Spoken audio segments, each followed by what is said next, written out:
Every historical empire turns on the pivot of a single, terrifying decision.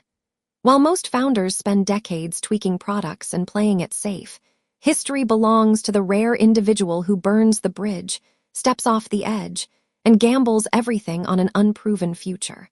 For one Wall Street executive, that pivotal moment arrived on a quiet afternoon in 1994, a split-second choice that didn't just alter his personal destiny, but permanently rewired the economic plumbing of the modern world. The story of that single decision starts far away from the glitz of Silicon Valley, inside a high-floor Manhattan office. 30-year-old Jeff Bezos was sitting comfortably as a senior vice president at a prestigious quantitative hedge fund. He had an elite salary, absolute financial security, a brilliant career trajectory, and a predictable future. By every conventional standard, he had already won the game of life. Yet a single, unsettling statistic was consuming his thoughts. The early internet was expanding at an astonishing 2,300% every single year. He knew that if he ignored that exponential wave, he would spend his golden years haunted by regret. So he pulled out a pen and made a strategic list of 20 potential products that could be sold over a digital network. Clothing, too many sizes and seasonal returns. Hardware, too heavy and expensive to ship efficiently. Music, close but established record stores already controlled the distribution channels. Then, his finger landed on books. Why? Because there were millions of printed titles available globally, far more than any physical superstore could ever possibly stock on its shelves. A traditional brick-and-mortar bookstore was strictly limited by square footage. A digital bookstore had zero physical boundaries. The product selection was clear, but taking the plunge meant making a life-altering choice. He had to walk away from absolute security. He resigned from his prestigious Wall Street position, packed his personal belongings into a Chevy Blazer, and drove cross-country with his wife Mackenzie to Seattle, frantically typing out his evolving business plan on a laptop along the way. That single decision, leaving a guaranteed fortune for a digital gamble, was the spark. But the real test of that choice happened inside a modest suburban garage that doubled as their operational headquarters, inventory warehouse, and shipping center. There were no automated conveyor belts, no advanced logistics software, and zero guarantees that everyday consumers would ever trust a faceless website with their credit card numbers. The early days tested that decision to its absolute breaking point. Packing customer orders meant kneeling on cold concrete floors, taping shipping boxes by hand, and hauling heavy stacks of books directly to the local post office themselves. At one point, the small team realized that if they bought plain wooden doors from a local hardware store and bolted legs onto them, because pre-made desks were too expensive, they could save precious startup cash. That fierce frugality wasn't just a quirky founder habit. It was a survival mechanism born directly from that initial leap of faith. When the website finally went live in July 1995, there was no massive marketing campaign. They simply told a few hundred friends and early beta testers to spread the word.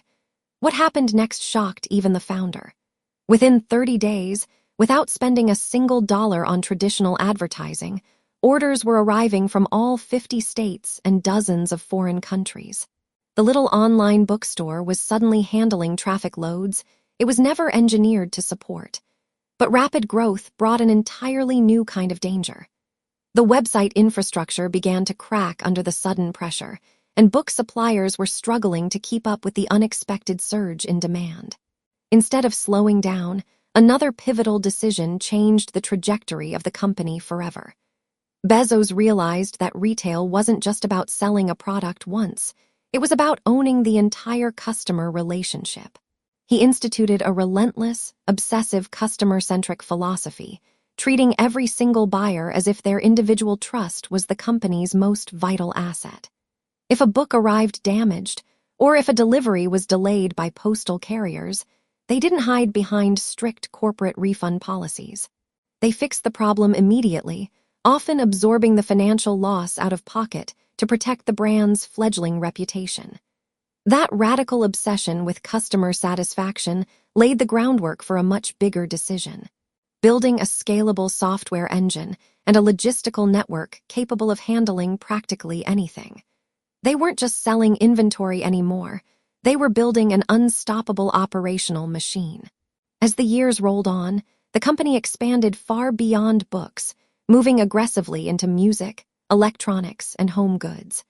Traditional retail competitors laughed off the early financial losses, assuming that a company refusing to prioritize short-term profits was bound to self-destruct.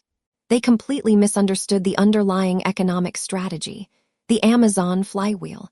Lower prices attracted more customers. More customers brought more third-party sellers to the platform. More sellers generated greater revenues, which funded better infrastructure and even lower prices. Every single part of the machine fed the next, creating a self-sustaining loop of massive growth. To fuel this expansion, Bezos made another bold, counterintuitive decision, opening the platform up to third-party merchants. To outside observers, inviting direct competitors to sell products on the exact same website looked like corporate suicide. Why help others sell items that Amazon could sell itself? The hidden genius of that decision changed the entire game. By letting others sell on the platform, Amazon collected fees, expanded its product catalog instantly without buying inventory, and forced traditional retail giants to compete on their turf. They stopped being just a store. They became the literal toll booth of global commerce.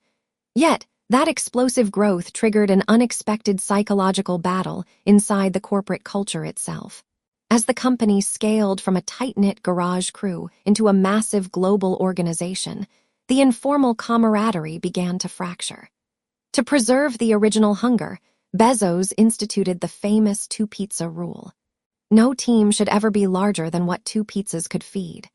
This counterintuitive structural constraint forced teams to stay lean, autonomous, and aggressively innovative, preventing the bureaucratic bloat that usually kills large corporations before they can adapt to new market shifts.